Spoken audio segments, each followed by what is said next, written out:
execrate him, to tell his spy that the best means of making his court to me is to rail at him. Therefore, in spite of all my protestations, if it be as I suspect, my cunning gossip will assure me that he holds his eminence in horror.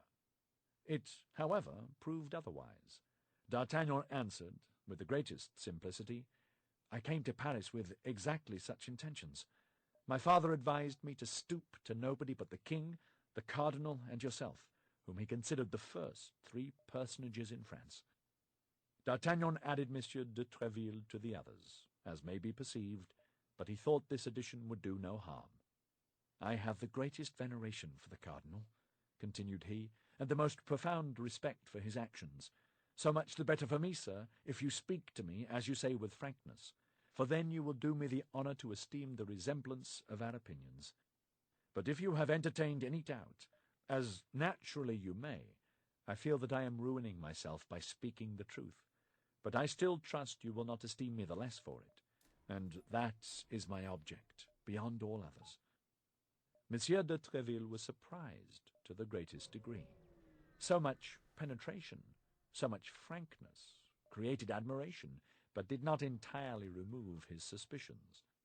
The more this young man was superior to the others, the more he was to be dreaded if he meant to deceive him. "You are an honest youth, but at the present moment I can only do for you that which I just now offered. My hotel will always be open to you. Hereafter, being able to ask for me at all hours, and consequently to take advantage of all opportunities, you will probably obtain that which you desire." "That is to say," replied D'Artagnan, "that you will wait until I have proved myself worthy of it. Well, be assured," added he, with the familiarity of a Gascon, "you shall not wait long." And he bowed in order to retire, and as if he considered the future in his own hands. "But wait a minute," said Monsieur de Tréville, stopping him. "I promised you a letter for the director of the Academy. Are you too proud to accept it, young gentleman?" "No, sir," said D'Artagnan, "and I will guard it so carefully that I will be sworn it shall arrive at its address, and woe be to him who shall attempt to take it from me." Monsieur de Tréville smiled at this flourish, and leaving his young man compatriot in the embrasure of the window, where they had talked together, he seated himself at a table in order to write the promised letter of recommendation. While he was doing this, D'Artagnan, having no better employment, amused himself with beating a march upon the window, and with looking at the Musketeers, who went away one after another, following them with his eyes until they disappeared. Monsieur de Tréville, after having written the letter, sealed it, and rising approached the young man in order to give it to him. But at the very moment when D'Artagnan stretched out his hand to receive it, Monsieur de Tréville was highly astonished to see his protégé make a sudden spring, become crimson with passion, and rush from the cabinet, crying, "S'blood! He shall not escape me this time!" "And who?" asked Monsieur de Tréville. "He, my thief," replied D'Artagnan. "Ah, the traitor!" And he disappeared. "The devil take the madman," murmured Monsieur de Tréville.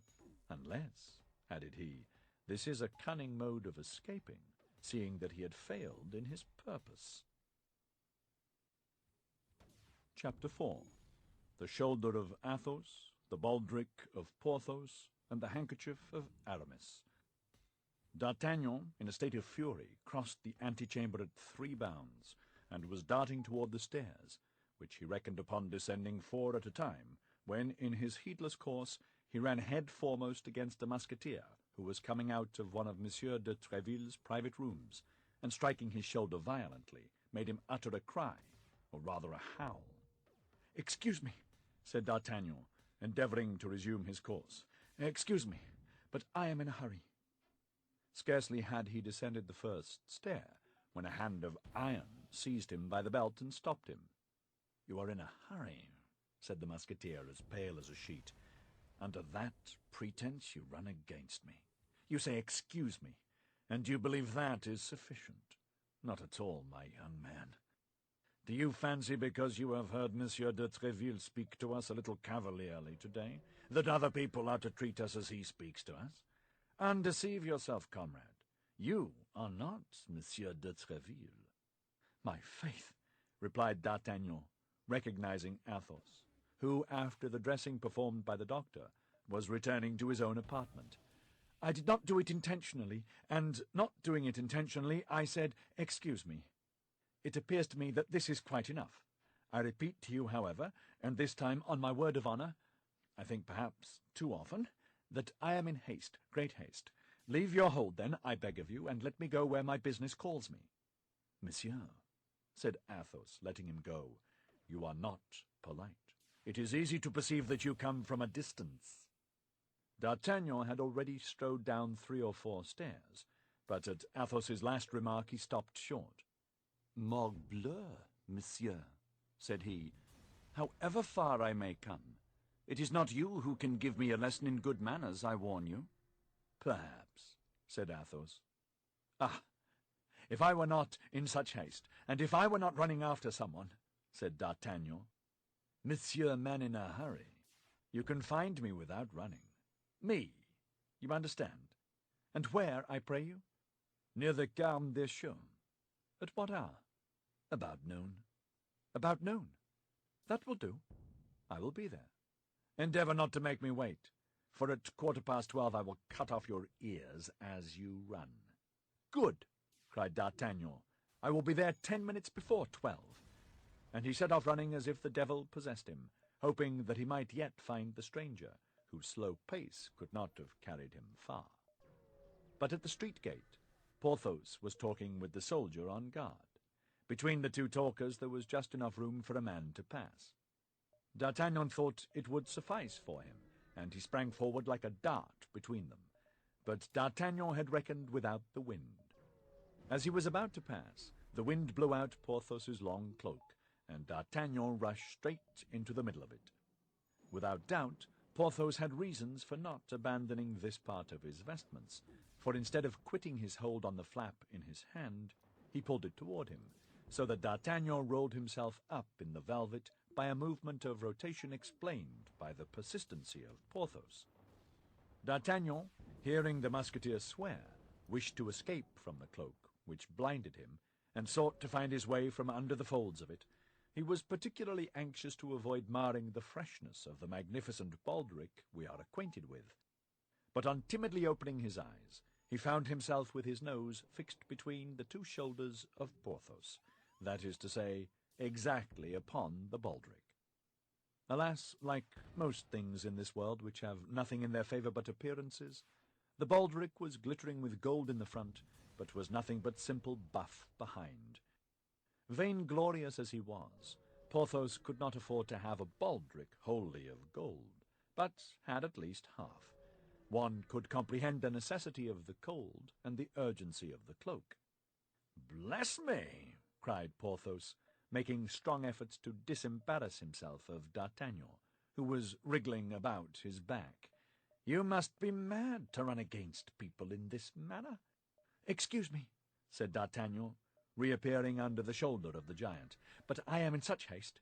I was running after someone, and—" "And do you always forget your eyes when you run?" asked Porthos. "No," replied D'Artagnan, piqued, "and thanks to my eyes, I can see what other people cannot see." Whether Porthos understood him or did not understand him, giving way to his anger, "Monsieur," said he, "you stand a chance of getting chastised if you rub Musketeers in this fashion." "Chastised, monsieur?" said D'Artagnan. "The expression is strong. It is one that becomes a man accustomed to look his enemies in the face. Ah, pardieu! I know full well that you don't turn your back to yours." And the young man, delighted with his joke, went away laughing loudly. Porthos foamed with rage and made a movement to rush after D'Artagnan.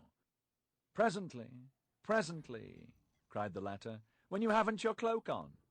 "At 1 o'clock, then, behind the Luxembourg." "Very well, at 1 o'clock, then," replied D'Artagnan, turning the angle of the street.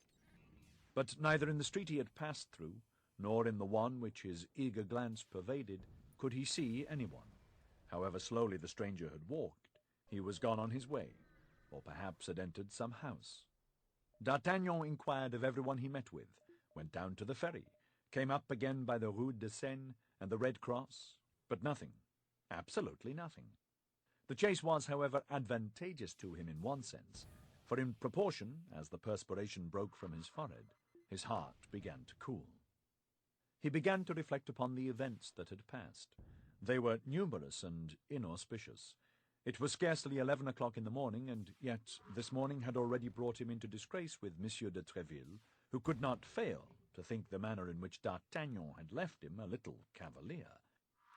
Besides this, he had drawn upon himself 2 good duels with 2 men, each capable of killing 3 D'Artagnans, with 2 Musketeers, in short, with 2 of those beings whom he esteemed so greatly that he placed them in his mind and heart above all other men. The outlook was sad. Sure of being killed by Athos, it may easily be understood that the young man was not very uneasy about Porthos. As hope, however, is the last thing extinguished in the heart of man, he finished by hoping that he might survive, even though with terrible wounds in both these duels. And in case of surviving, he made the following reprehensions upon his own conduct. What a madcap I was, and what a stupid fellow I am! That brave and unfortunate Athos was wounded on that very shoulder against which I must run head foremost like a ram. The only thing that astonishes me is that he did not strike me dead at once. He had good cause to do so. The pain I gave him must have been atrocious. As to Porthos, faith, that's a droll affair. And in spite of himself, the young man began to laugh aloud, looking round carefully, however, to see that his solitary laugh, without a cause in the eyes of passers-by, offended no one. As to Porthos, that is certainly droll, but I am not the less a giddy fool. Are people to be run against without warning? No. And have I any right to go and peep under their cloaks to see what is not there? He would have pardoned me. He would certainly have pardoned me if I had not said anything to him about that cursed baldric. In ambiguous words, it is true, but rather drolly ambiguous. Ah, cursed Gascon that I am! I get from one hobble into another. Friend D'Artagnan, continued he, speaking to himself with all the amenity that he thought due himself, if you escape, of which there is not much chance, I would advise you to practice perfect politeness for the future. You must henceforth be admired and quoted as a model of it. To be obliging and polite does not necessarily make a man a coward. Look at Aramis now. Aramis is mildness and grace personified. Well, did anybody ever dream of calling Aramis a coward? No, certainly not. And from this moment I will endeavor to model myself after him. Oh, that's strange. Here he is. D'Artagnan, walking and soliloquizing, had arrived within a few steps of the Hôtel d'Aiguillon, and in front of that hotel perceived Aramis, chatting gaily with 3 gentlemen. But as he had not forgotten that it was in presence of this young man that Monsieur de Tréville had been so angry in the morning, and as a witness of the rebuke the Musketeers had received, was not likely to be at all agreeable, he pretended not to see him. D'Artagnan, on the contrary, quite full of his plans of conciliation and courtesy, approached the young man with a profound bow, accompanied by a most gracious smile. All 4, besides, immediately broke off their conversation. D'Artagnan was not so dull as not to perceive that he was one too many. But he was not sufficiently broken into the fashions of the gay world to know how to extricate himself gallantly from a false position, like that of a man who begins to mingle with people he is scarcely acquainted with, and in a conversation that does not concern him. He was seeking in his mind, then, for the least awkward means of retreat, when he remarked that Aramis had let his handkerchief fall, and, by mistake, no doubt, had placed his foot upon it. This appeared to be a favourable opportunity to repair his intrusion. He stooped, and with the most gracious air he could assume, drew the handkerchief from under the foot of the Musketeer, in spite of the efforts the latter made to detain it, and holding it out to him said, "I believe, monsieur, that this is a handkerchief you would be sorry to lose." The handkerchief was indeed richly embroidered, and had a coronet and arms at one of its corners. Aramis blushed excessively, and snatched rather than took the handkerchief from the hand of the Gascon. "Ah, ah!" cried one of the guards. "Will you persist in saying most discreet Aramis, that you are not on good terms with Madame de Bois-Tracy, when that gracious lady has the kindness to lend you one of her handkerchiefs?" Aramis darted at D'Artagnan one of those looks which inform a man that he has acquired a mortal enemy. Then, resuming his mild air, "You are deceived, gentlemen," said he. "This handkerchief is not mine, and I cannot fancy why Monsieur has taken it into his head to offer it to me rather than to one of you. And as a proof of what I say, here is mine in my pocket." So saying, he pulled out his own handkerchief, likewise a very elegant handkerchief, and of fine cambric, though cambric was dear at the period, but a handkerchief without embroidery and without arms, only ornamented with a single cipher, that of its proprietor. This time D'Artagnan was not hasty. He perceived his mistake, but the friends of Aramis were not at all convinced by his denial, and one of them addressed the young Musketeer with affected seriousness. "If it were as you pretend it is," said he, "I should be forced, my dear Aramis, to reclaim it myself, for, as you well know, Bois-Tracy is an intimate friend of mine, and I cannot allow the property of his wife to be sported as a trophy." "You make the demand badly," replied Aramis, "and while acknowledging the justice of your reclamation, I refuse it on account of the form. The fact is," hazarded D'Artagnan timidly, "I did not see the handkerchief fall from the pocket of Monsieur Aramis. He had his foot upon it, that is all, and I thought from having his foot upon it the handkerchief was his." "And you were deceived, my dear sir," replied Aramis coldly, very little sensible to the reparation. Then turning toward that one of the guards who had declared himself the friend of Bois-Tracy, "Besides," continued he, "I have reflected, my dear intimate of Bois-Tracy, that I am not less tenderly his friend than you can possibly be, so that decidedly this handkerchief is as likely to have fallen from your pocket as mine." "No, upon my honour," cried his Majesty's guardsman. "You are about to swear upon your honour and I upon my word, and then it will be pretty evident that one of us will have lied. Now, here, Montaron, we will do better than that. Let each take a half." "Of the handkerchief?" "Yes." "Perfectly just," cried the other two guardsmen. "The judgment of King Solomon. Aramis, you certainly are full of wisdom." The young men burst into a laugh, and, as may be supposed, the affair had no other sequel. In a moment or two the conversation ceased, and the three guardsmen and the Musketeer, after having cordially shaken hands, separated, the guardsman going one way and Aramis another. "Now is my time to make peace with this gallant man," said D'Artagnan to himself, having stood on one side during the whole of the latter part of the conversation, and with this good feeling drawing near to Aramis, who was departing without paying any attention to him. "Monsieur," said he, "you will excuse me, I hope?" "Ah, monsieur," interrupted Aramis, "permit me to observe to you that you have not acted in this affair as a gallant man ought." "What, monsieur?" cried D'Artagnan.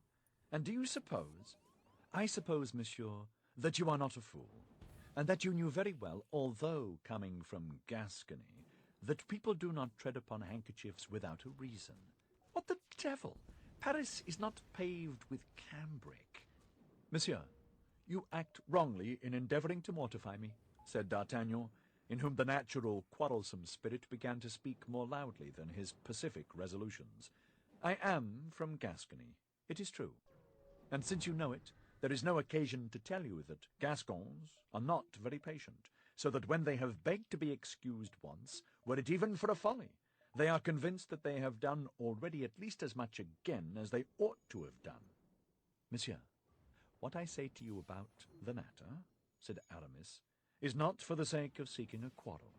Thank God I am not a bravo, and being a musketeer but for a time, I only fight when I am forced to, and always with great repugnance. But this time the affair is serious, for here is a lady compromised by you." "By us, you mean?" cried D'Artagnan. "Why did you so maladroitly restore me the handkerchief? Why did you so awkwardly let it fall?" "I have said, monsieur, and I repeat, that the handkerchief did not fall from my pocket. And thereby you have lied twice, monsieur, for I saw it fall. Ah, you take it with that tone, do you, Master Gascon? Well, I will teach you how to behave yourself. And I will send you back to your mass book, Master Abbé. Draw, if you please, and instantly. Not so, if you please, my good friend. Not here, at least. Do you not perceive that we are opposite the Hôtel d'Aiguillon, which is full of the cardinal's creatures? How do I know that this is not his eminence, who has honoured you with the commission to procure my head? Now, I entertain a ridiculous partiality for my head. It seems to suit my shoulders so correctly. I wish to kill you. Be at rest as to that. But to kill you quietly in a snug, remote place, where you will not be able to boast of your death to anybody. I agree, monsieur, but do not be too confident. Take your handkerchief, whether it belongs to you or another. You may perhaps stand in need of it. Monsieur is a Gascon? Asked Aramis. Yes. Monsieur does not postpone an interview through prudence. Prudence, monsieur, is a virtue sufficiently useless to musketeers, I know, but indispensable to churchmen, and as I am only a musketeer provisionally, I hold it good to be prudent. At 2 o'clock I shall have the honour of expecting you at the hotel of Monsieur de Tréville. There I will indicate to you the best place and time. The two young men bowed and separated, Aramis ascending the street which led to the Luxembourg, while D'Artagnan, perceiving the appointed hour was approaching, took the road to the Carmes Deschaux, saying to himself, "Decidedly, I can't draw back, but at least if I am killed, I shall be killed by a musketeer." Chapter 5. The King's Musketeers and the Cardinal's Guards. D'Artagnan was acquainted with nobody in Paris. He went therefore to his appointment with Athos without a second, determined to be satisfied with those his adversary should choose. Besides, his intention was formed to make the brave musketeer all suitable apologies, but without meanness or weakness, fearing that might result from this duel which generally results from an affair of this kind, when a young and vigorous man fights with an adversary who is wounded and weakened. If conquered, he doubles the triumph of his antagonist. If a conqueror, he is accused of foul play and want of courage.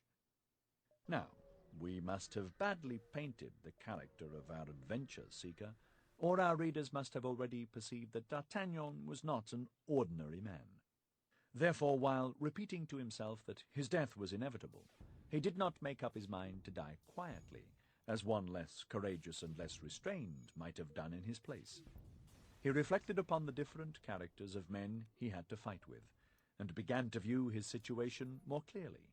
He hoped, by means of loyal excuses, to make a friend of Athos, whose lordly air and austere bearing pleased him much. He flattered himself he should be able to frighten Porthos with the adventure of the baldric, which he might, if not killed upon the spot, relate to everybody, a recital which, well managed, would cover Porthos with ridicule. As to the astute Aramis, he did not entertain much dread of him, and, supposing he should be able to get so far, he determined to dispatch him in good style, or at least by hitting him in the face, as Caesar recommended his soldiers do to those of Pompey, to damage forever the beauty of which he was so proud. In addition to this, D'Artagnan possessed that invincible stock of resolution which the counsels of his father had implanted in his heart. Endure nothing from anyone but the king, the cardinal, and Monsieur de Tréville. He flew then, rather than walked, toward the convent of the Carmes Deschaux, or rather Deschaux, as it was called at that period, a sort of building without a window, surrounded by barren fields, an accessory to the Clerc, and which was generally employed as the place for the duels of men who had no time to lose. When D'Artagnan arrived in sight of the bare spot of ground which extended along the foot of the monastery, Athos had been waiting about 5 minutes, and 12 o'clock was striking. He was, then, as punctual as the Samaritan woman, and the most rigorous casuist with regard to duels could have nothing to say. Athos, who still suffered grievously from his wound, though it had been dressed anew by Monsieur de Tréville's surgeon, was seated on a post and waiting for his adversary with hat in hand, his feather even touching the ground. "Monsieur," said Athos. "I have engaged 2 of my friends as seconds, but these 2 friends are not yet come, at which I am astonished, as it is not at all their custom." "I have no seconds on my part, monsieur," said D'Artagnan, "for having only arrived yesterday in Paris, I as yet know no one but Monsieur de Tréville, to whom I was recommended by my father, who has the honor to be, in some degree, one of his friends." Athos reflected for an instant. "You know no one but Monsieur de Tréville?" he asked. "Yes, monsieur. I know only him." "Well, but then," continued Athos, speaking half to himself, "if I kill you, I shall have the air of a boy-slayer." "Not so much so," replied D'Artagnan, with a bow that was not deficient in dignity, "since you do me the honor to draw a sword with me while suffering from a wound which is very inconvenient." "Very inconvenient, upon my word. And you hurt me devilishly, I can tell you. But I will take the left hand. It is my custom in such circumstances. Do not fancy that I do you a favor. I use either hand easily, and it will be even a disadvantage to you. A left-handed man is very troublesome to people who are not prepared for it. I regret I did not inform you sooner of this circumstance." "You have truly, monsieur," said D'Artagnan, bowing again, "a courtesy for which I assure you I am very grateful." "You confuse me," replied Athos, with his gentlemanly air. "Let us talk of something else, if you please." "Ah, 'sblood, how you have hurt me! My shoulder quite burns." "If you would permit me," said D'Artagnan, with timidity. "What, monsieur?" "I have a miraculous balsam for wounds, a balsam given to me by my mother, and of which I have made a trial upon myself." "Well?" "Well, I am sure that in less than 3 days this balsam would cure you, and at the end of 3 days, when you would be cured, well, sir, it would still do me a great honor to be your man." D'Artagnan spoke these words with a simplicity that did honor to his courtesy, without throwing the least doubt upon his courage. "Pardieu, monsieur," said Athos, "that's a proposition that pleases me. Not that I can accept it, but a league off it savors of the gentleman. Thus spoke and acted the gallant knights of the time of Charlemagne, in whom every cavalier ought to seek his model. Unfortunately, we do not live in the times of the great emperor. We live in the times of the cardinal. And 3 days hence, however well the secret might be guarded, it would be known, I say, that we were to fight, and our combat would be prevented. I think these fellows will never come."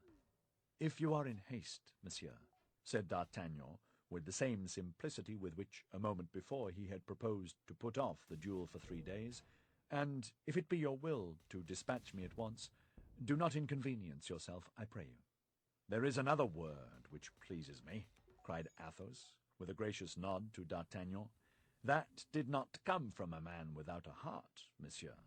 I love men of your kidney, and I foresee plainly that if we don't kill each other, I shall hereafter have much pleasure in your conversation.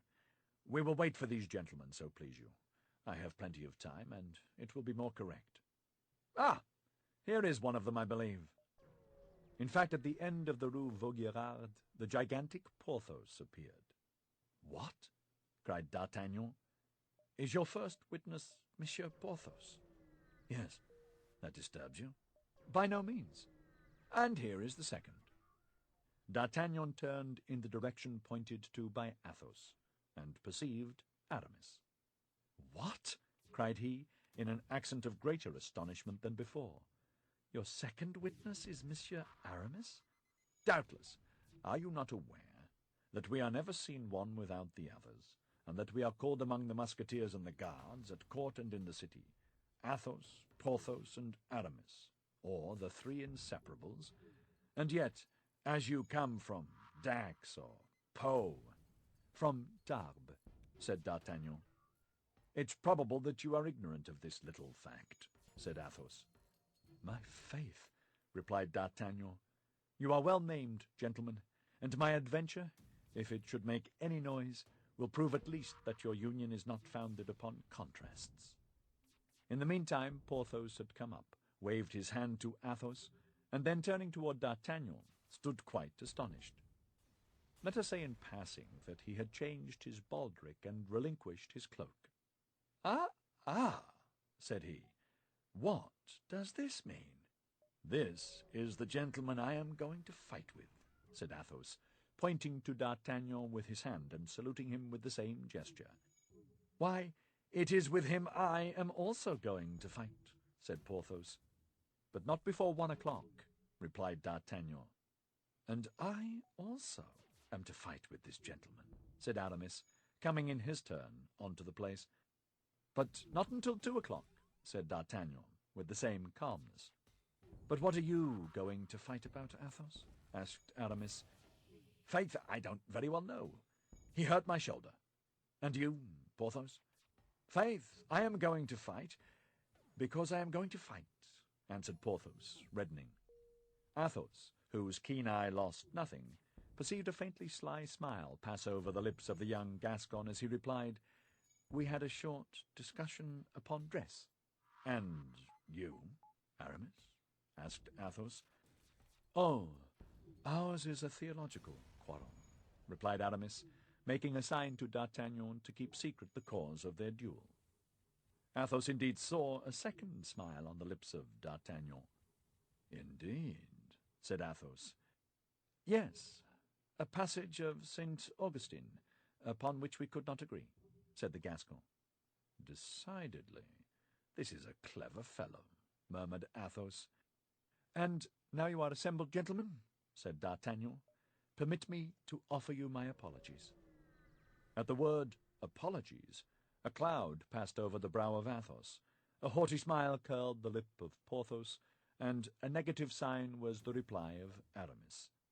"You do not understand me, gentlemen," said D'Artagnan, throwing up his head, the sharp and bold lines of which were at the moment gilded by a bright ray of the sun. "I asked to be excused in case I should not be able to discharge my debt to all three. For Monsieur Athos has the right to kill me first, which must much diminish the face value of your bill, Monsieur Porthos, and render yours almost null, Monsieur Aramis. And now, gentlemen, I repeat, excuse me, but on that account only, and on guard!" At these words, with the most gallant air possible, D'Artagnan drew his sword. The blood had mounted to the head of D'Artagnan, and at that moment he would have drawn his sword against all the Musketeers in the kingdom as willingly as he now did against Athos, Porthos, and Aramis. It was 1/4 midday. The sun was at its zenith, and the spot chosen for the scene of the duel was exposed to its full ardor. "It is very hot," said Athos, drawing his sword in its turn, "and yet I cannot take off my doublet, for I just now felt my wound beginning to bleed again, and I should not like to annoy Monsieur with the sight of blood, which he has not drawn from me himself." "That is true, Monsieur," replied D'Artagnan, "and whether drawn by myself or another, I assure you I shall always view with regret the blood of so brave a gentleman. I will therefore fight in my doublet, like yourself." Come, enough of such compliments," cried Porthos. "Remember, we are waiting for our turns." "Speak for yourself when you are inclined to utter such incongruities," interrupted Aramis. "For my part, I think what they say is very well said, and quite worthy of two gentlemen." "When you please, monsieur," said Athos, putting himself on guard. "I waited your orders," said D'Artagnan, crossing swords. But scarcely had the two rapiers clashed, when a company of the guards of his Eminence, commanded by Monsieur de Jussac, turned the corner of the convent. "The cardinal's guards!" cried Aramis and Porthos at the same time. "Sheathe your swords, gentlemen, sheathe your swords!" But it was too late. The two combatants had been seen in a position which left no doubt of their intentions. "Halloo!" cried Jussac, advancing toward them and making a sign to his men to do so likewise. "Halloo, Musketeers! Fighting here, are you? And the edicts? What has become of them?" "You are very generous, gentlemen of the guards," said Athos, full of rancor, for Jussac was one of the aggressors of the preceding day. "If we were to see you fighting, I can assure you that we would make no effort to prevent you. Leave us alone, then, and you will enjoy a little amusement without cost to yourselves." "Gentlemen," said Jussac, "it is with great regret that I pronounce the thing impossible. Duty before everything. Sheathe, then, if you please, and follow us. Monsieur, said Aramis, parodying Jussac, it would afford us great pleasure to obey your polite invitation if it depended upon ourselves. But unfortunately the thing is impossible. Monsieur de Tréville has forbidden it. Pass on your way, then. It is the best thing to do. The raillery exasperated Jussac. We will charge upon you, then, said he, if you disobey. There are 5 of them, said Athos, half aloud, and we are but 3. We shall be beaten again, and must die on the spot, for on my part I declare I will never appear again before the captain as a conquered man. Athos, Porthos, and Aramis instantly drew near one another, while Jussac drew up his soldiers. The short interval was sufficient to determine D'Artagnan on the part he was to take. It was one of those events which decide the life of a man. It was a choice between the king and the cardinal. The choice made, it must be persisted in. To fight, that was to disobey the law. That was to risk his head. That was to make, at one blow, an enemy of a minister more powerful than the king himself. All this young man perceived, and yet, to his praise we speak it, he did not hesitate a second. Turning towards Athos and his friends, "Gentlemen," said he, "allow me to correct your words, if you please. You said you were but 3, but it appears to me we are 4.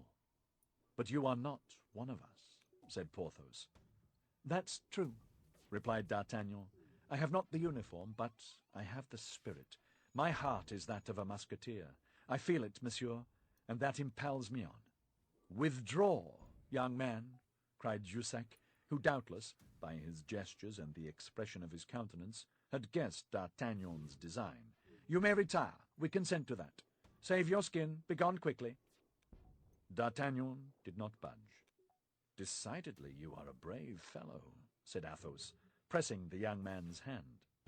Come, choose your part," replied Jussac. "Well," said Porthos to Aramis, "we must do something." "Monsieur is full of generosity," said Athos. But all 3 reflected upon the youth of D'Artagnan, and dreaded his inexperience. "We should only be 3, one of whom is wounded, with the addition of a boy," resumed Athos, "and yet it will not be the less said we were 4 men." "Yes, but to yield," said Porthos. "That is difficult," replied Athos. D'Artagnan comprehended their irresolution. "Try me, gentlemen," said he, "and I swear to you by my honor that I will not go hence if we are conquered." "What is your name, my brave fellow?" said Athos. "D'Artagnan, monsieur." "Well then, Athos, Porthos, Aramis, and D'Artagnan. Forward!" cried Athos. "Come, gentlemen, have you decided?" cried Jussac for the 3rd time. "It is done, gentlemen," said Athos. "And what is your choice?" asked Jussac.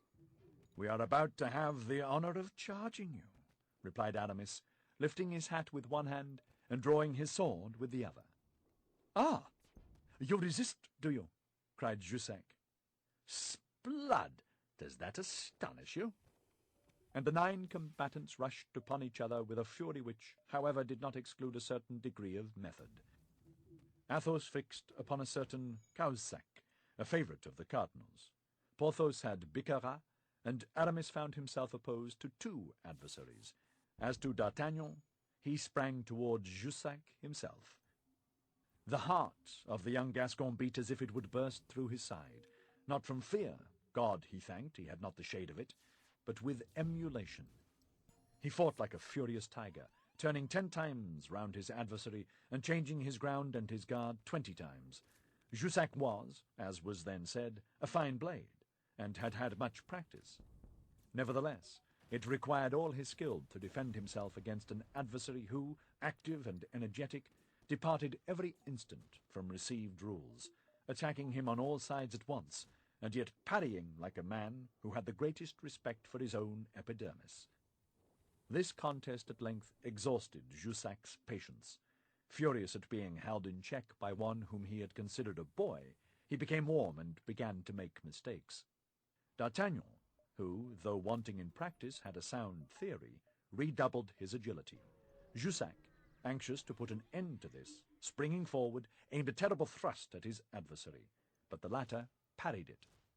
And while Jussac was recovering himself, glided like a serpent beneath his blade, and passed his sword through his body. Jussac fell like a dead mass. D'Artagnan then cast an anxious and rapid glance over the field of battle. Aramis had killed one of his adversaries, but the other pressed him warmly. Nevertheless, Aramis was in a good situation and able to defend himself. Bicarat and Porthos had just made counter-hits. Porthos had received a thrust through his arm, and Bicarat one through his thigh, but neither of these two wounds was serious, and they only fought more earnestly. Athos, wounded anew by Cahusac, became evidently paler, but did not give way a foot. He only changed his sword hand, and fought with his left hand. According to the laws of dueling at that period, D'Artagnan was at liberty to assist whom he pleased. While he was endeavoring to find out which of his companions stood in greatest need, he caught a glance from Athos. The glance was of sublime eloquence. Athos would have died rather than appeal for help, but he could look, and with that look ask assistance. D'Artagnan interpreted it. With a terrible bound he sprang to the side of Cahusac, crying, "To me, Monsieur Guardsman, I will slay you." Cahusac turned. It was time, for Athos, whose great courage alone supported him, sank upon his knee. "Sblood!" cried he to D'Artagnan. "Do not kill him, young man, I beg of you. I have an old affair to settle with him when I am cured and sound again. Disarm him only. Make sure of his sword." "That's it! Very well done." The exclamation was drawn from Athos by seeing the sword of Cahusac fly 20 paces from him. D'Artagnan and Cahusac sprang forward at the same instant, the one to recover, the other to obtain the sword. But D'Artagnan, being the more active, reached it first and placed his foot upon it. Cahusac immediately ran to the guardsman whom Aramis had killed, seized his rapier, and returned toward D'Artagnan. But on his way he met Athos, who, during his relief which D'Artagnan had procured him, had recovered his breath, and who, for fear that D'Artagnan would kill his enemy, wished to resume the fight. D'Artagnan perceived that it would be disobliging Athos not to leave him alone, and in a few minutes Cahusac fell, with a sword thrust through his throat. At the same instant Aramis placed his sword point on the breast of his fallen enemy, and forced him to ask for mercy. There only then remained Porthos and Bicarat. Porthos made 1,000 flourishes, asking Bicarat what o'clock it could be, and offering him his compliments upon his brother's having just obtained a company in the regiment of Navarre. But, jest as he might, he gained nothing. Bicarat was one of those iron men who never fell dead. Nevertheless, it was necessary to finish. The watch might come up and take all the combatants, wounded or not, royalists or cardinalists. Athos, Aramis, and D'Artagnan surrounded Bicarat, and required him to surrender. Though alone against all, and with a wound in his thigh, Bicarat wished to hold out, but Jussac, who had risen upon his elbow, cried out to him to yield. Bicarat was a Gascon, as D'Artagnan was. He turned a deaf ear, and contented himself with laughing, and between two parries, finding time to point to a spot of earth with his sword. "Here," cried he, parodying a verse of the Bible, "here will Bicarat die. For I only am left, and they seek my life. But there are 4 against you. Leave off, I command you." "Ah, if you command me, that's another thing," said Bicarat. "As you are my commander, it is my duty to obey." And springing backward, he broke his sword across his knee to avoid the necessity of surrendering it, threw the pieces over the convent wall, and crossed his arms, whistling a cardinalist air. Bravery is always respected, even in an enemy. The Musketeers saluted Bicarat with their swords, and returned them to their sheaths. D'Artagnan did the same. Then, assisted by Bicarat, the only one left standing, he bore Jussac, Cahusac, and one of Aramis's adversaries, who was only wounded, under the porch of the convent. The 4th, as we have said, was dead. They then rang the bell, and, carrying away 4 swords out of 5, they took their road, intoxicated with joy, toward the hotel of Monsieur de Treville. They walked arm in arm, occupying the whole width of the street, and taking in every musketeer they met, so that, in the end, it became a triumphal march. The heart of D'Artagnan swam in delirium.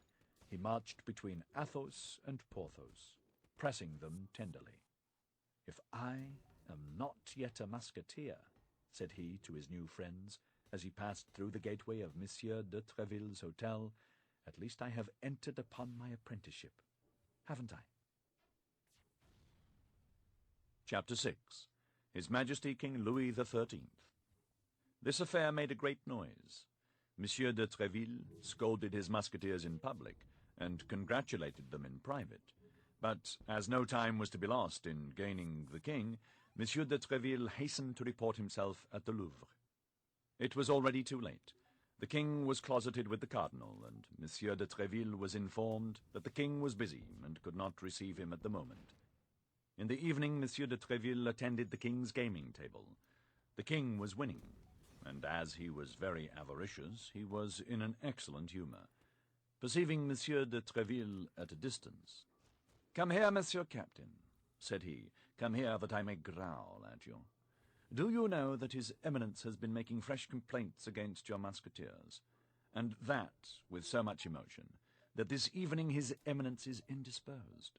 Ah, these musketeers of yours are very devils, fellows to be hanged." "No, sire," replied Treville, who saw at the first glance how things would go. "On the contrary, they are good creatures, as meek as lambs, and have but one desire. I'll be their warranty. And that is that their swords may never leave their scabbards but in your Majesty's service. But what are they to do? The guards of Monsieur the Cardinal are forever seeking quarrels with them, and for the honor of the corps even, the poor young men are obliged to defend themselves." "Listen to Monsieur de Treville," said the king. "Listen to him.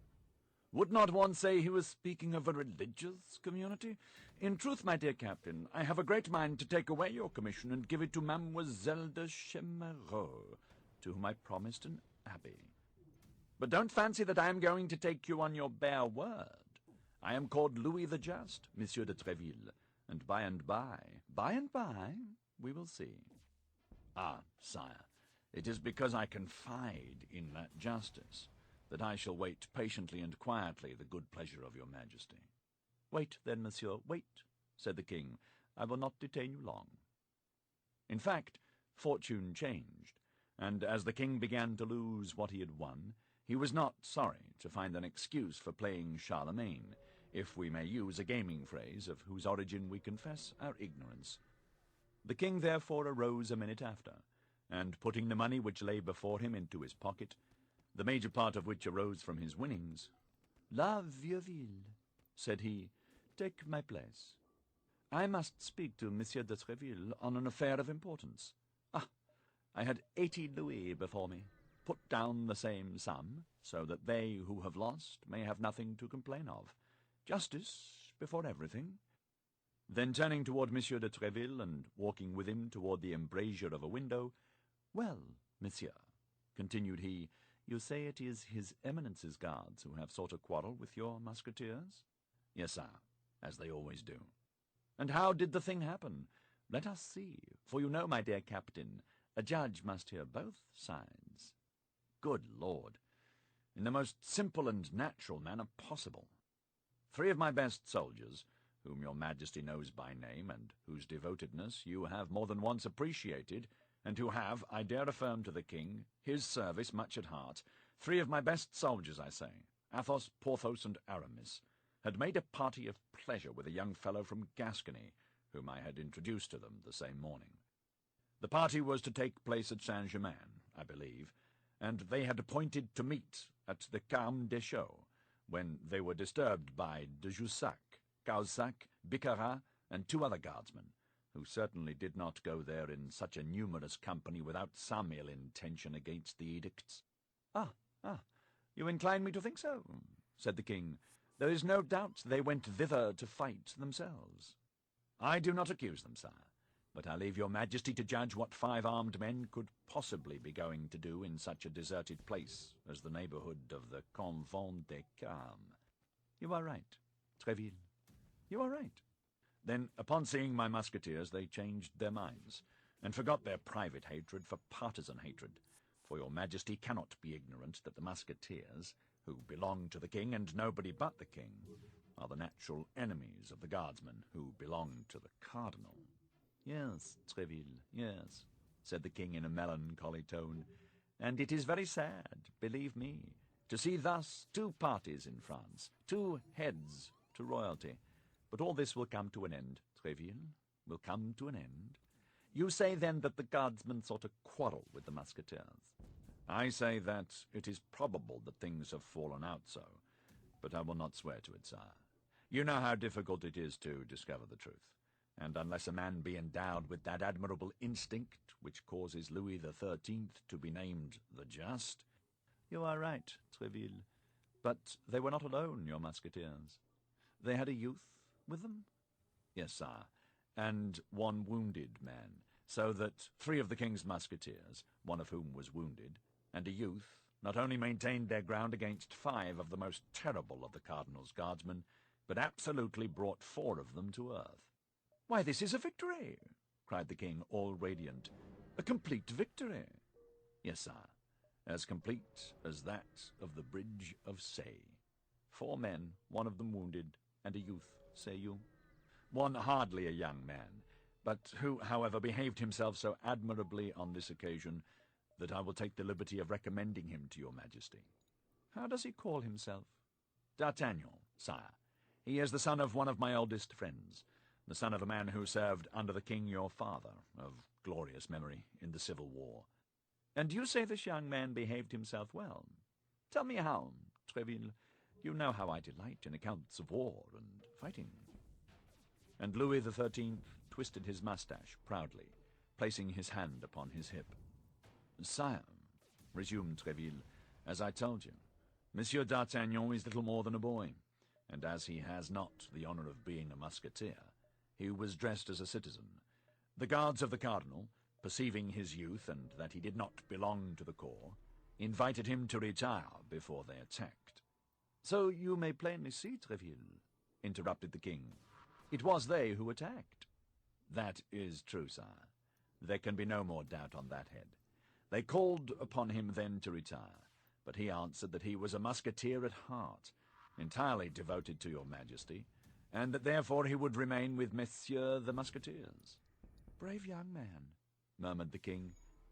Well, he did remain with them, and your majesty has in him so firm a champion that it was he who gave Jussac the terrible sword thrust which has made the cardinal so angry. He who wounded Jussac, cried the king. He, a boy, Tréville. That's impossible. It is, as I have the honour to relate it to your majesty. Jussac, one of the first swordsmen in the kingdom? Well, sire, for once he found his master. I will see this young man, Tréville. I will see him. And if anything can be done, well, we will make it our business. When will your majesty deign to receive him? Tomorrow at midday, Tréville. Shall I bring him alone?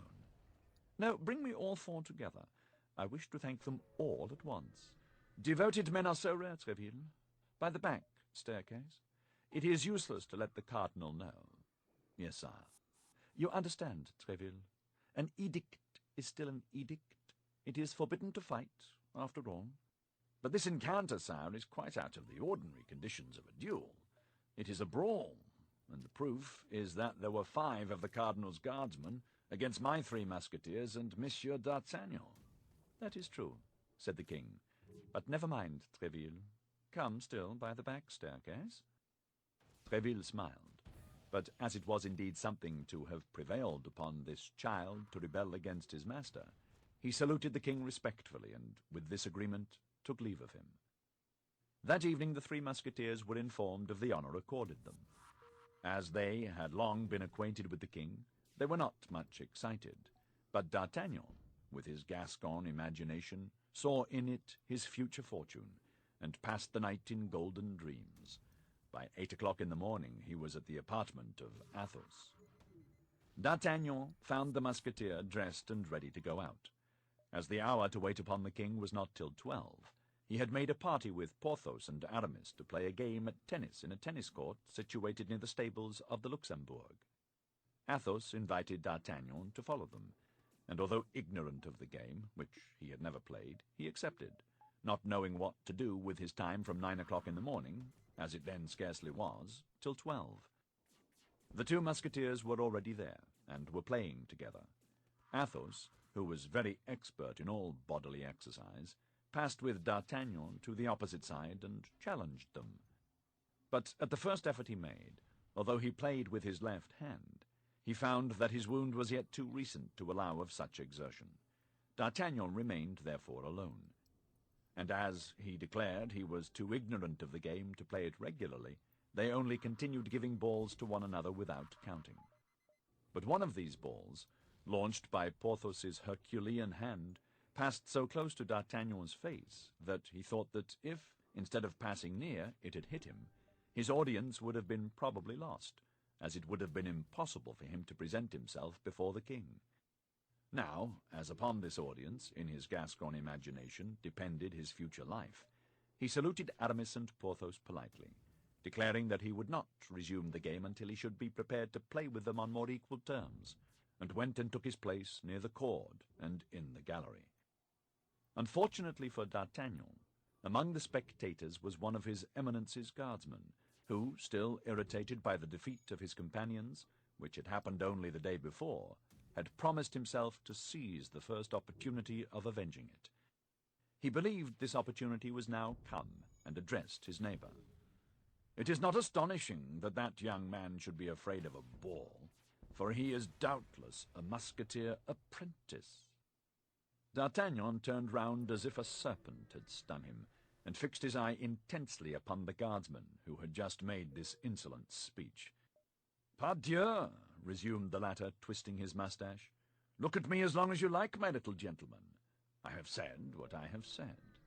"And as since that which you have said is too clear to require any explanation," replied D'Artagnan in a low voice, "I beg you to follow me."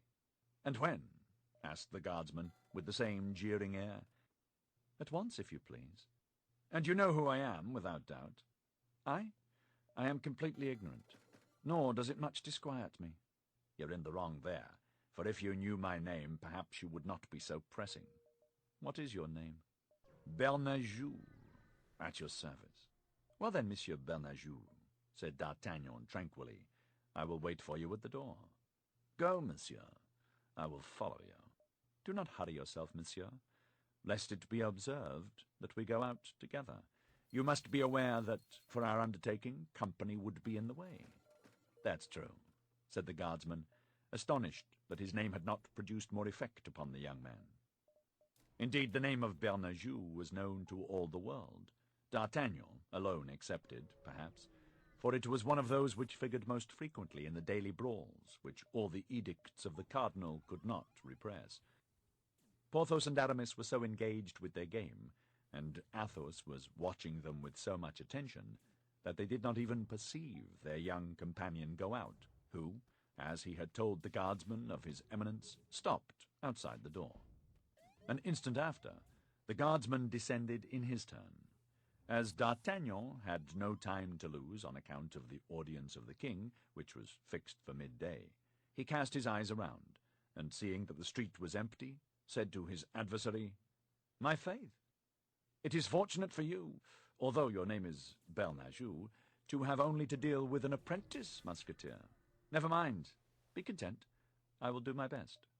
En garde." "But," said he whom D'Artagnan thus provoked, "it appears to me that this place is badly chosen, and that we should be better behind the Abbey Saint-Germain, or the Pré aux Clercs." "What you say is full of sense," replied D'Artagnan, "but unfortunately I have very little time to spare, having an appointment at 12 precisely. En garde, then, monsieur, en garde."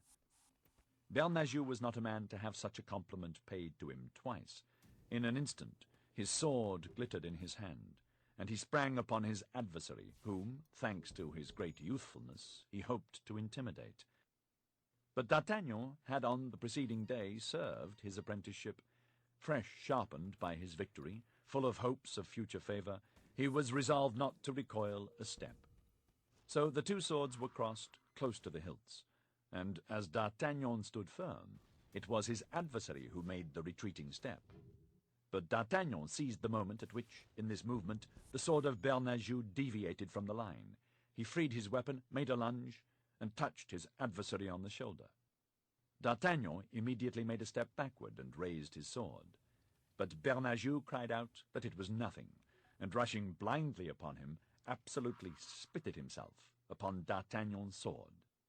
As, however, he did not fall, as he did not declare himself conquered, but only broke away toward the hotel of Monsieur de la Trémouille, in whose service he had a relative, D'Artagnan was ignorant of the seriousness of the last wound his adversary had received, and pressing him warmly, without doubt, would soon have completed his work with a third blow, when the noise which arose from the street being heard in the tennis court, two of the friends of the guardsman, who had seen him go out after exchanging some words with D'Artagnan, rushed, sword in hand, from the court, and fell upon the conqueror.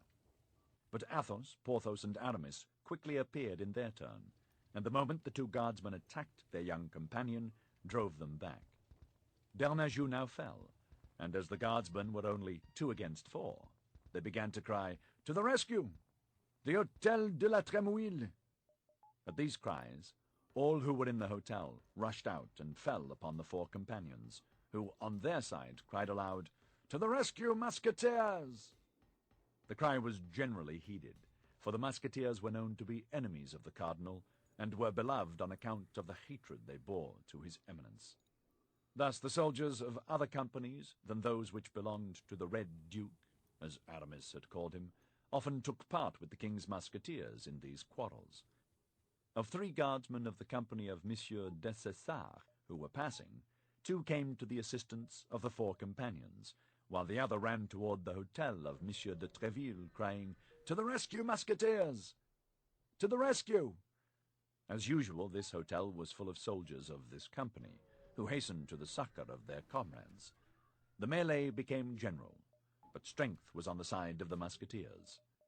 The cardinal's guards and Monsieur de la Trémouille's people retreated into the hotel, the doors of which they closed just in time to prevent their enemies from entering with them.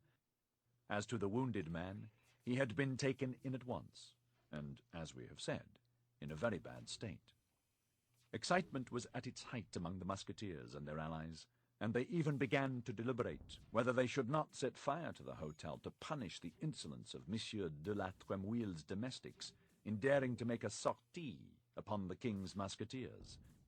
The proposition had been made and received with enthusiasm when, fortunately, 11 o'clock struck. D'Artagnan and his companions remembered their audience, and as they would very much have regretted that such an opportunity should be lost, they succeeded in calming their friends, who contented themselves with hurling some paving stones against the gates. But the gates were too strong. They soon tired of the sport. Besides, those who must be considered the leaders of the enterprise had quit the group and were making their way toward the hotel of Monsieur de Tréville, who was waiting for them, already informed of this fresh disturbance. "Quick, to the Louvre," said he, "to the Louvre, without losing an instant, and let us endeavor to see the king before he is prejudiced by the cardinal. We will describe the thing to him as a consequence of the affair of yesterday, and the 2 will pass off together." Monsieur de Tréville, accompanied by the 4 young fellows, directed his course toward the Louvre, but to the great astonishment of the captain of the Musketeers, he was informed that the king had gone stag-hunting in the forest of Saint-Germain. Monsieur de Tréville required this intelligence to be repeated to him twice, and each time his companion saw his brow become darker. "Had his Majesty," asked he, "any intention of holding this hunting party yesterday?" "No, your Excellency," replied the valet de chambre. "The master of the hounds came this morning to inform him that he had marked down a stag. At first the king answered that he would not go, but he could not resist his love of sport, and set out after dinner." "And the king has seen the cardinal?" asked Monsieur de Tréville. "In all probability he has," replied the valet, "for I saw the horses harnessed to his Eminence's carriage this morning, and when I asked where he was going, they told me to Saint-Germain. He is beforehand with us, said Monsieur de Treville. Gentlemen, I will see the king this evening, but as to you, I do not advise you to risk doing so. This advice was too reasonable, and moreover came from a man who knew the king too well to allow the 4 young men to dispute it. Monsieur de Treville recommended everyone to return home and wait for news. On entering his hotel, Monsieur de Treville thought it best to be first in making the complaint. He sent one of his servants to Monsieur de la Trémouille with a letter in which he begged of him to eject the cardinal's guardsmen from his house and to reprimand his people for their audacity in making sortie against the king's musketeers. But Monsieur de la Trémouille, already prejudiced by his esquire, whose relative, as we already know, Bernajoux was, replied that it was neither for Monsieur de Treville nor the musketeers to complain, but on the contrary, for him whose people the musketeers had assaulted and whose hotel they had endeavored to burn. Now, as the debate between these two nobles might last a long time, each becoming naturally more firm in his own opinion, Monsieur de Treville thought of an expedient which might terminate it quietly. This was to go himself to Monsieur de la Trémouille. He repaired therefore immediately to his hotel, and caused himself to be announced. The two nobles saluted each other politely, for if no friendship existed between them, there was at least esteem. Both were men of courage and honor. And as Monsieur de la Trémouille, a Protestant, and, seeing the king seldom, was of no party, he did not in general carry any bias into his social relations. This time, however, his address, although polite, was cooler than usual. "Monsieur," said Monsieur de Treville, "we fancy that we have each cause to complain of the other, and I am come to endeavor to clear up this affair." "I have no objection," replied Monsieur de la Trémouille, "but I warn you that I am well informed, and all the fault is with your musketeers." "You are too just and reasonable a man, monsieur," said Treville, "not to accept the proposal I am about to make to you." "Make it, monsieur. I listen." "How is Monsieur Bernajoux, your esquire's relative?" "Why, monsieur, very ill indeed. In addition to the sword thrust in his arm, which is not dangerous, he has received another right through his lungs, of which the doctor says bad things." "But has the wounded man retained his senses?" "Perfectly." "Does he talk?" "With difficulty, but he can speak." "Well, monsieur, let us go to him. Let us adjure him, in the name of the God before whom he must perhaps appear, to speak the truth. I will take him for judge in his own cause, monsieur, and will believe what he will say." Monsieur de la Trémouille reflected for an instant. Then, as it was difficult to suggest a more reasonable proposal, he agreed to it. Both descended to the chamber in which the wounded man lay. The latter, on seeing these two noble lords who came to visit him, endeavored to raise himself up in his bed, but he was too weak, and exhausted by the effort, he fell back again almost senseless. Monsieur de la Trémouille approached him, and made him inhale some salts, which recalled him to life. Then Monsieur de Treville, unwilling that it should be thought that he had influenced the wounded man, requested Monsieur de la Trémouille to interrogate him himself. That happened which Monsieur de Treville had foreseen. Placed between life and death, as Bernajoux was, he had no idea for a moment of concealing the truth, and he described to the two nobles the affair exactly as it had passed. That was all that Monsieur de Treville wanted. He wished Bernajoux a speedy convalescence, took leave of Monsieur de la Trémouille, returned to his hotel, and immediately sent word to the 4 friends that he awaited their company at dinner.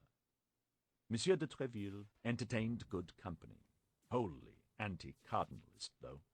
It may easily be understood, therefore, that the conversation during the whole of dinner turned upon the 2 checks that his Eminence's guardsmen had received. Now, as D'Artagnan had been the hero of these 2 fights, it was upon him that all the felicitations fell, which Athos, Porthos, and Aramis abandoned to him, not only as good comrades, but as men who had so often had their turn that they could very well afford him his. Towards 6 o'clock, Monsieur de Treville announced that it was time to go to the Louvre, but as the hour of audience granted by His Majesty was past, Instead of claiming the entree by the back stairs, he placed himself with the 4 young men in the antechamber.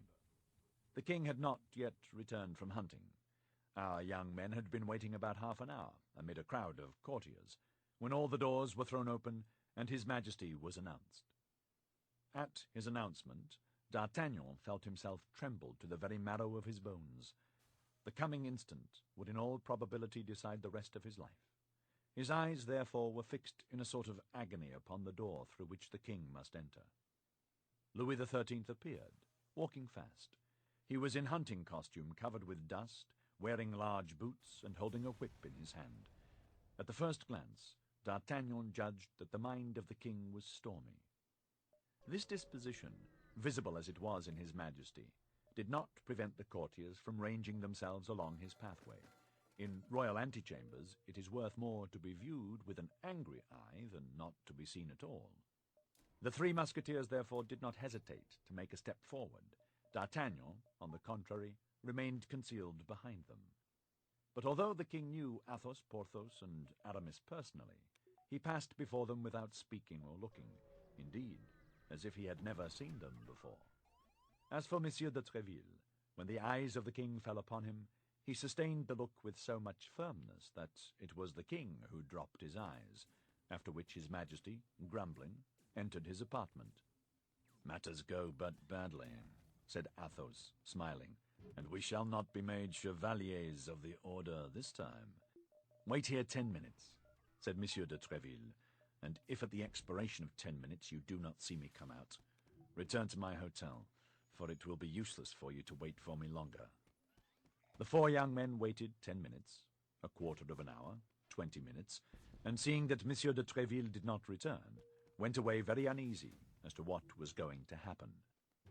Monsieur de Tréville entered the king's cabinet boldly, and found His Majesty in a very ill humour, seated on an armchair, beating his boot with the handle of his whip. This, however, did not prevent his asking, with the greatest coolness, after His Majesty's health. "Bad, monsieur, bad," replied the king. "I am bored." This was, in fact, the worst complaint of Louis XIII, who would sometimes take one of his courtiers to a window and say, "Monsieur so-and-so, let us weary ourselves together." "How? Your Majesty is bored? Have you not enjoyed the pleasure of the chase today?" "A fine pleasure indeed, monsieur. Upon my soul, everything degenerates, and I don't know whether it is the game which leaves no scent, or the dogs that have no noses. We started a stag of 10 branches. We chased him for 6 hours, and when he was near being taken, when Saint-Simon was already putting his horn to his mouth to sound the mort, crack, all the pack takes the wrong scent, and sets off after a 2-year-older. I shall be obliged to give up hunting, as I have given up hawking. Ah, I am an unfortunate king, Monsieur de Tréville. I had but 1 ger-falcon, and he died day before yesterday." "Indeed, sire, I wholly comprehend your disappointment. The misfortune is great, but I think you have still a good number of falcons, sparrowhawks, and tiercets." "And not a man to instruct them. Falconers are declining. I know no one but myself who is acquainted with the noble art of venery. After me it will all be over, and people will hunt with gins, snares, and traps. If I had but the time to train pupils. But there is the cardinal always at hand, who does not leave me a moment's repose, who talks to me about Spain, who talks to me about Austria, who talks to me about England. Ah! Apropos of the cardinal, Monsieur de Tréville, I am vexed with you." This was the chance at which Monsieur de Tréville waited for the king.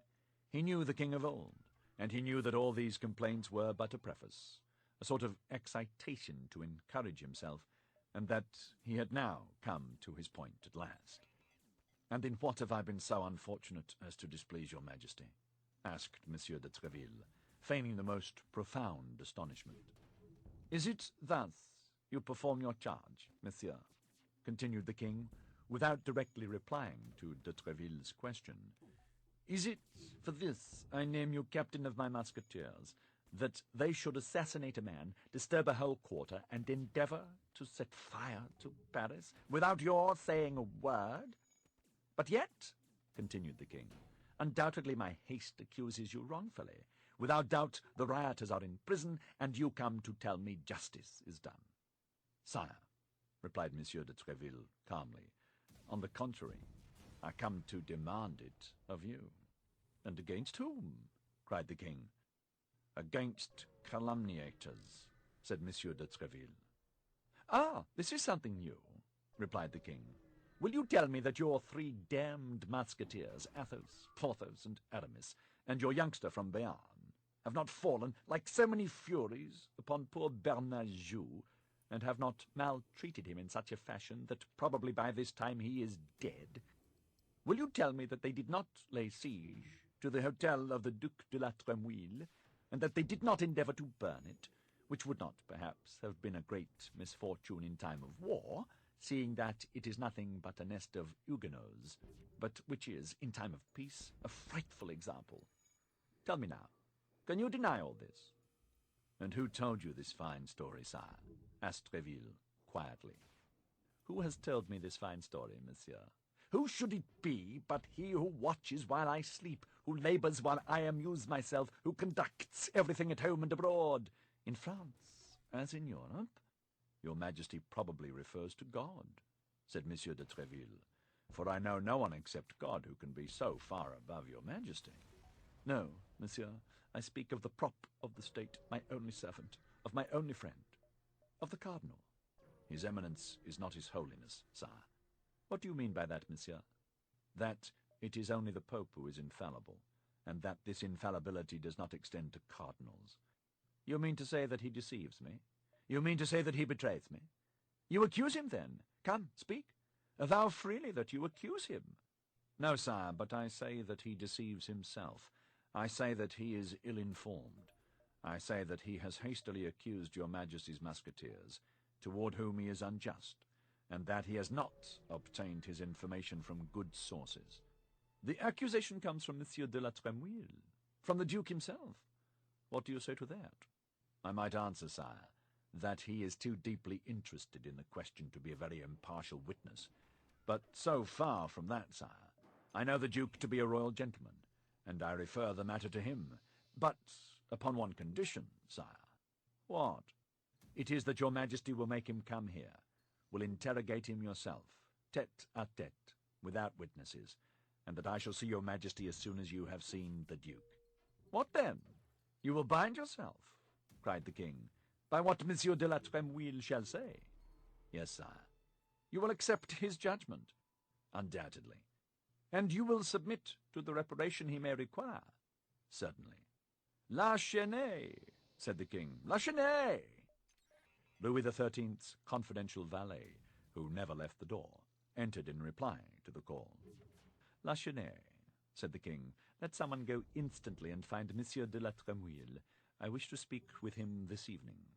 Your Majesty gives me your word that you will not see anyone between Monsieur de la Trémouille and myself.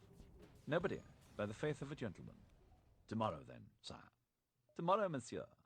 At what o'clock, please your Majesty? At any hour you will. But in coming too early I should be afraid of awakening your Majesty. Awaken me!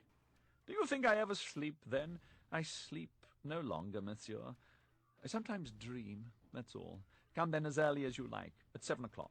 But beware if you and your musketeers are guilty. If my musketeers are guilty, sire, the guilty shall be placed in your Majesty's hands, who will dispose of them at your good pleasure. Does your Majesty require anything further? Speak. I am ready to obey. No, monsieur, no. I am not called Louis the Just without reason. Tomorrow, then, monsieur. Tomorrow. Till then, God preserve your Majesty.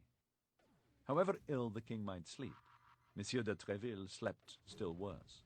He had ordered his 3 musketeers and their companion to be with him at 6:30 in the morning.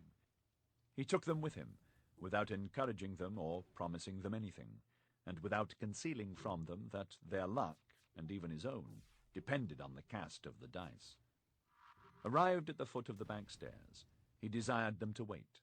If the king was still irritated against them, they would depart without being seen. If the king consented to see them, they would only have to be called.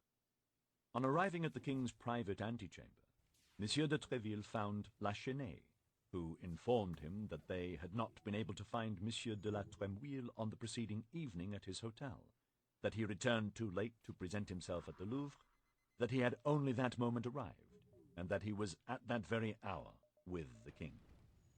This circumstance pleased Monsieur de Treville much, as he thus became certain that no foreign suggestion could insinuate itself between Monsieur de la Tremouille's testimony and himself. In fact, 10 minutes had scarcely passed away when the door of the king's closet opened, and Monsieur de Treville saw Monsieur de la Tremouille come out. The Duke came straight up to him and said, "Monsieur de Treville, His Majesty has just sent for me in order to inquire respecting the circumstances which took place yesterday at my hotel. I have told him the truth, that is to say, that the fault lay with my people, and that I was ready to offer you my excuses. Since I have the good fortune to meet you, I beg you to receive them, and to hold me always as one of your friends." "Monsieur the Duke," said Monsieur de Treville, "I was so confident of your loyalty that I required no other defender before His Majesty than yourself. I find that I have not been mistaken, and I thank you that there is still one man in France of whom may be said, without disappointment, what I have said of you." "That's well said," cried the king, who had heard all these compliments through the open door. "Only tell him, Treville, since he wishes to be considered your friend, that I also wish to be one of his, but he neglects me. That it is nearly 3 years since I have seen him, and that I never do see him unless I send for him.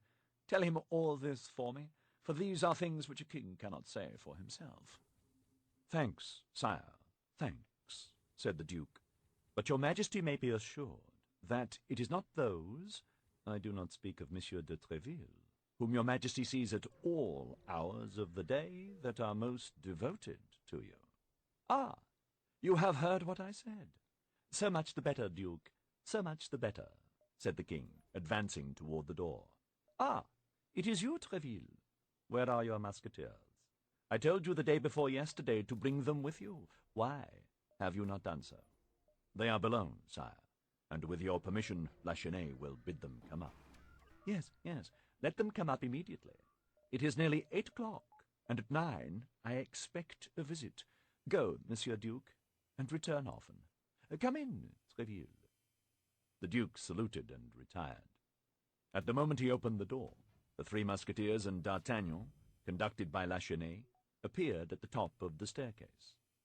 "Come in, my braves," said the king. "Come in. I am going to scold you." The Musketeers advanced, bowing, D'Artagnan following closely behind them. "What the devil?" continued the king. 7 of His Eminence's guards placed hors de combat by you 4 in 2 days. That's too many, gentlemen, too many.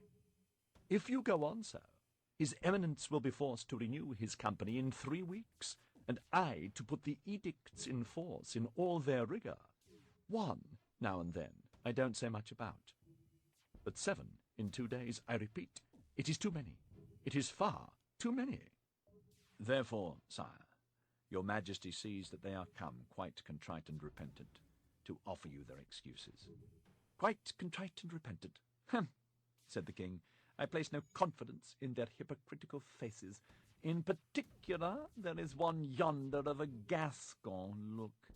Come hither, monsieur." D'Artagnan, who understood that it was to him this compliment was addressed, approached, assuming a most deprecating air. "Why, you told me he was a young man. This is a boy, Treville, a mere boy. Do you mean to say that it was he who bestowed that severe thrust at Jussac, and those 2 equally fine thrusts at Bernajoux?" "Truly?" "Without reckoning," said Athos, "that if he had not rescued me from the hands of Cahusac, I should not now have the honor of making my very humble reverence to your Majesty." "Why, he is a very devil, this Béarnais. Ventre saint gris, Monsieur de Treville, as the king my father would have said. But at this sort of work many doublets must be slashed and many swords broken. Now, Gascons are always poor, are they not?" "Sire, I can assert that they have hitherto discovered no gold mines in the mountains, though the Lord owes them this miracle in recompense for the manner in which they supported the pretensions of the king your father, which is to say, that the Gascons made a king of me myself, seeing that I am my father's son. Is it not, Tréville? Well, happily I don't say nay to it. Lachesnais, go and see if by rummaging all my pockets you can find 40 pistoles, and if you can find them, bring them to me. And now let us see, young man, with your hand upon your conscience, how did all this come to pass? D'Artagnan related the adventure of the preceding day in all its details. How, not having been able to sleep for the joy he felt in the expectation of seeing his Majesty, he had gone to his 3 friends 3 hours before the hour of audience. How they had gone together to the tennis court, and how, upon the fear he had manifested lest he receive a ball in the face, he had been jeered at by Bernajoux, who had nearly paid for his jeer with his life.